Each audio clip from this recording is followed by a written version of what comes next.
በዘመናዊው ዓለም አኗኗሩን በማቅለል የሚያውቁት የብርሃን ባንክ የሞባይል ባንክ አገልግሎት አሁን ደግሞ የበለጠ ዘምኖ ለአጠቃቀም ምቹና ቀላል ሆኖ ለአንድሮይድ ሞባይል ስልክ ተጠቃሚዎች ቀርቧል።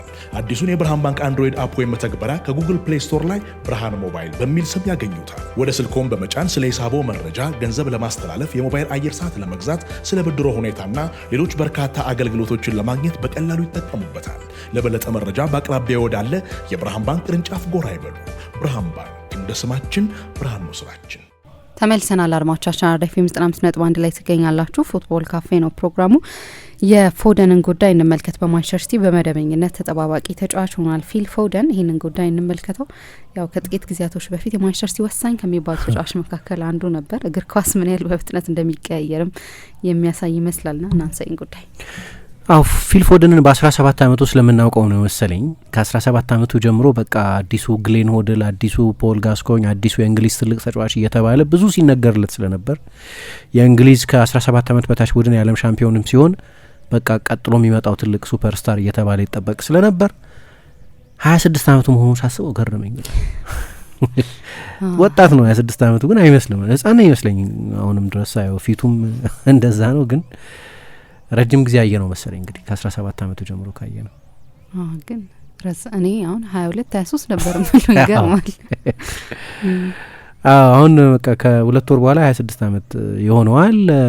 እንግዲህ ፍርሃት አለ ምናልባት እንደተጠበቀው ያልሆነ የእግር ኳስ ህይወት እንዳይሆን ፍርሃት አለ። አንዳንድ የማንቸስተር ሲቲ ደጋፊዎች ሲቲ በቃ መሸጥ አለበት ተጫዋቹን አሁን የሚል አስተያየት ይሰጣሉ። 300 ጨዋታ አድርጓል ለማንቸስተር ሲቲ ዋናው ቡድን 17 ዋንጫዎች አሸንፏል። ስለዚህ አሁን ጨዋታ ቢያቆም በጣም አስደናቂ የእግር ኳስ ህይወት እንዳሳለፈ ተጫዋች ነው የሚቆጠረው። ግን መጀመሪያ አካባቢ የነበረ ትልቅ ተስፋ ነበር። ደግሞ አሁን በማንቸስተር ሲቲ ቤት ውስጥ እንደምታውቂው በሱ ቦታ የሚጫወቱ የነበሩ ተጫዋቾች በየአመቱ አንድ በአንድ ለቀዋል። ባለፈው ክረምት ብቻ ኬቨን ደ ብሮይነ እና ኢልካይ ጉንዶዋን ተመልሶ መጥቶም ድጋሚ ለቋል። ዳቪድ ሲልቫ ነበር መጀመሪያ በዋናው ቡድን ውስጥ መጫወት በጀመረበት ጊዜ። ዳቪድ ሲልቫ ከሲቲ ከለቀቀ በጣም ረጅም ጊዜ ሆኖታል። አሁን ቤርናርዶ ሲልቫም ይሄ ውድድር ዘመን መጨረሻ ላይ ሊለቅ ይችላል ተብሎ ይጠበቃል። እንደዚህ ሆኖ ከነዚህ ተጫዋቾች መልቀቅ በኋላ የማንቸስተር ሲቲ ዋናው ሞተር ይሆናል የሚል ግምት ነበር። አሁን እንደዛ አይደለም እየሆነ ያለው። እንዲያውም ያን የመጀመሪያ ብቅ ባለበት ጊዜ ከተሰጥኦ በጣም አስደናቂነት የተነሳ ጋሬት ሳውዝጌት ገና 18 ዓመት ያልሆነውን ልጅ ወደ ሩሲያው የ2018 የዓለም ዋንጫን ይዞት እንዲሄድ ይጠየቅ ነበር እና ከዛ እስከ 2020 ድረስ ግን ለብሔራዊ ቡድን አልጠራውም። አሁን አንዳንድ ሰዎች ሰሞኑን ደህና አንድ ጨዋታ ያው ድራማቲክ ጨዋታ ነው፣ ትልቅ ተሰጥኦም ነው፣ ልክ ነው፣ ማክስ ዳውማን ለእንግሊዝ ብሔራዊ ቡድን የሚሉ ሰዎች አሉ ለምሳሌ አይደል።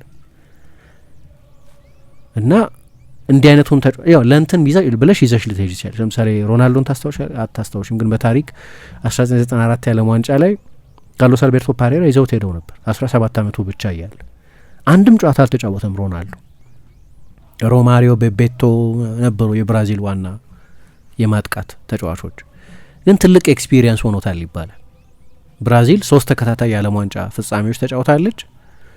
ያው የ98ቱ የዓለም ዋንጫ ፍጻሜ ብዙ የሚያነጋግር ነበር። ግን 2002 ላይ ከእንደዚህ አይነት በጣም ከባድ ጉዳት አገግሞ 8 ጎሎች አስቆጥሮ እምባፔ በቅርብ ጊዜ ብዙ ጎሎች ሲያስቆጥር ድረስ በ20 ምናምን ዓመት ውስጥ በአንድ የዓለም ዋንጫ ብዙ ጎል ያስቆጠሩ ተጫዋች እሱ ነበር እና ልክ ለእንደዛ አይነት ምክንያት ሲባል አንዳንድ ጊዜ ትልቅ ተሰጥኦ የሆኑ ተጫዋቾችን ቶሎ ፋስት ትራክ የማድረግ ልማድ አለ። ሳውዝጌት ግን ሬዚስት አድርጓል ፎደንን ቶሎ ወደ ቡድኑ ለማካተት። 2017 ላይ ነው ለሲቲ ዋና ቡድን መጀመሪያ መጫወት የጀመረው። 2020 ላይ ነው ከአይስላንድ ጋር በተደረገ ጨዋታ ለብሔራዊ ቡድኑ የጠራው። አላቻኮለውም። ከዛ 47 ጨዋታ ተጫውቷል።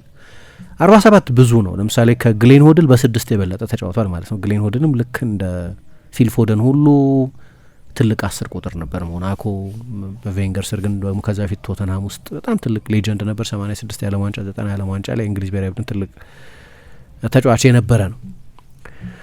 እንግዲህ አሁን ምን አይነት ሁኔታ ውስጥ እንዳለ የምታውቂው ምሳ ከሪያል ማድሪድ ጋር በተደረገው ጨዋታ አንድም ደቂቃ አልተጫወተም። ኦልሞስት ሲዝን ዲፋይኒንግ ጨዋታ ነው። በቻምፒየንስ ሊግ መቆየት አለመቆየታቸውን የሚወስን የጥሎ ማለፍ ጨዋታ ነው። ፎደን የዛሬ 2 ዓመት የአመቱ የፕሪሚየር ሊግ ኮከብ ተጫዋች ተብሎ የተመረጠ 28 የጎል ተሳትፎ የነበረው ተጫዋች ፒኩ ላይ እንዲደርስ በሚጠበቅበት እድሜ አሁን ባለበት እድሜ በ25 ዓመቱ ላይ ፒኩ ላይ በቃ የኃይሉ ከፍታ ላይ መገኘት ባለበት በዚህ ጊዜ ከሪያል ማድሪድ ጋር በተደረገ ጨዋታ አንድም ደቂቃ የመጫወት እድል አላገኘም።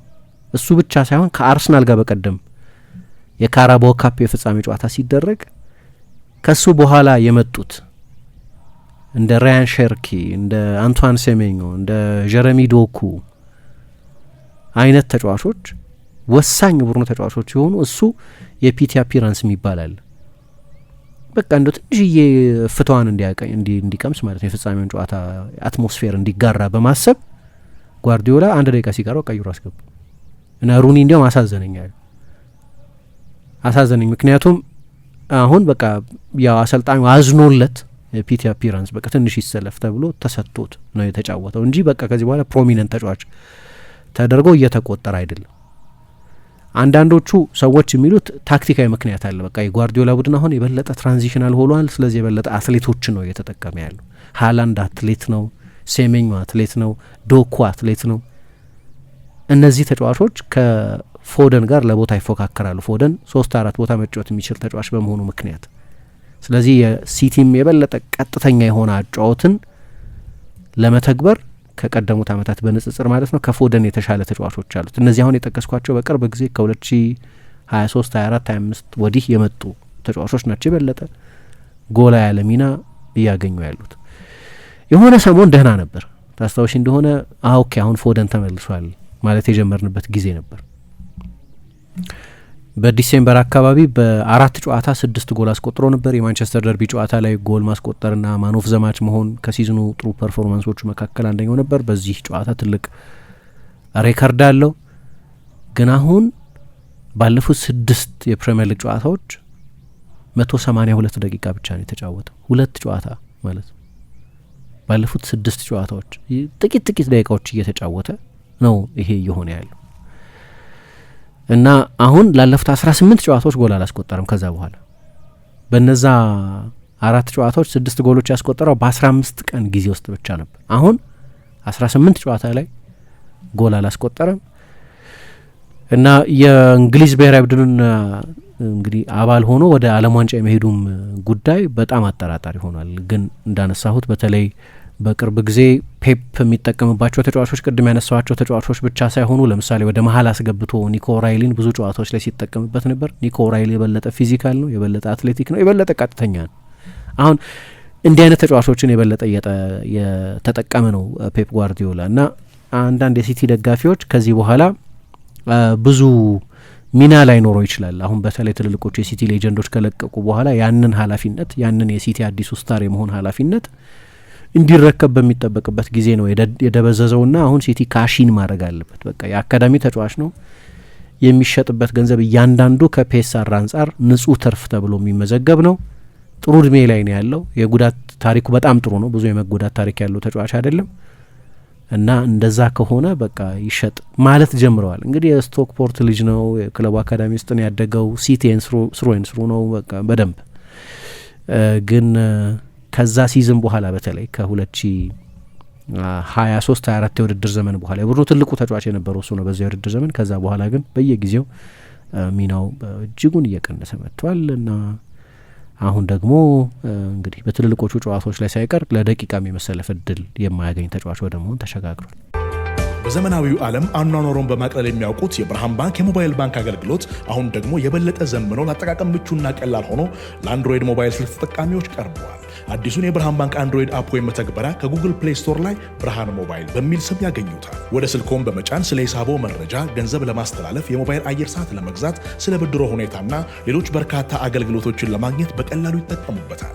ለበለጠ መረጃ በአቅራቢያ ወዳለ የብርሃን ባንክ ቅርንጫፍ ጎራ ይበሉ። ብርሃን ባንክ እንደ ስማችን ብርሃን ነው ስራችን።